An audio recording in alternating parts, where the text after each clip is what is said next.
Hammaga salom o'rtoqlar. Bugun kimyoga nazar tashlaymiz. Shunaqa o'zimcha kimyoni boshlamoqchi bo'ldim. Boshida shunaqangi miyam portlab ketdi-da.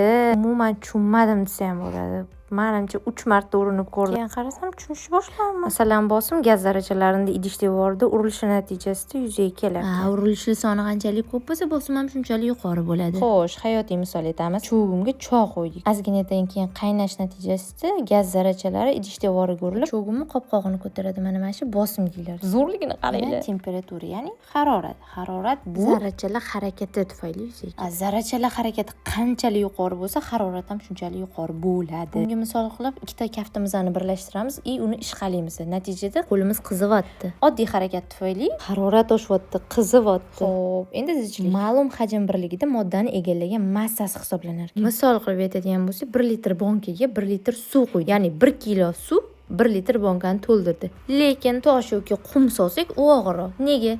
Chunki moddani zichligi suvga qaraganda zichroq va natijada og'irroq. Ya'ni bular kimyoda kerak bo'ladigan fizik atamalar ekan. Qaranglar, qanchalik kimyo hayotimizda muhim rol o'ynaydi. Shu paytda bir siqildim, maktab payti nima kimyo o'qituvchini yaxshilab eshitib o'tirmaganman. Ozgina dars qilib miyam chaqnab ketdi. Keyin uy ishlariga qaytdim va ovqatni boshladim. Sizlar kimyodan nimalarni o'rganyapsizlar?